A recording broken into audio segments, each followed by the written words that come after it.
సాధారణంగా మనం చూస్తూ ఉంటాం. ఓడిపోయిన వాళ్ళ ముఖంలో బాధ, భయం, ఏదో కోల్పోయిన అంత బాధగా ఉంటారు. గెలిచినోళ్ళ మొఖంలో ఆనందం ఉంటుంది, సంతోషం ఉంటుంది, ఉల్లాసంగా అసలు పట్టలేని ఆనందంతో ఉంటారు. కానీ ఎందుకో ఒక్క జగనన్న విషయంలో మాత్రం ఇది రివర్స్ అయితుంది.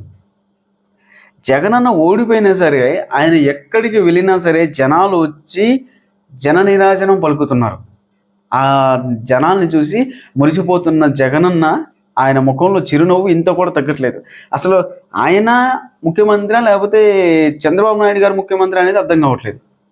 జగన్ గారిని చూస్తేనేమో హ్యాపీగా, ఆనందంగా ఉన్నారు, సంతోషంగా ఉన్నారు.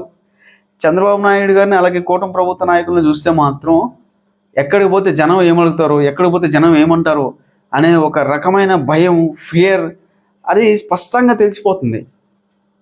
అది దీన్నే అంటారు మనిషికి 100 ఏళ్ళు, ఆ మనిషి చేసిన మంచికి 1000 ఏళ్ళు అని. ఇప్పుడు జగనన్న ఆయన చెప్పినవి మొత్తం చేశాడు కాబట్టి ఎక్కడికి వెళ్ళినా ఆయనకి జన నీరాజనం పలుకుతున్నారు. ఏంటి, ఆయన హ్యాపీగా ఉన్నాడు. వీళ్ళు చెయ్యట్లేదు కాబట్టి వీళ్ళు ఎక్కడికి వెళ్ళాలన్నా భయపడుతుర్రు. ఎక్కడికి వెళ్ళినా సరే అక్కడ వీళ్ళకి ఎదురు దెబ్బలే తగులుతున్నాయి. జనాలు ప్రశ్నిస్తున్నారు.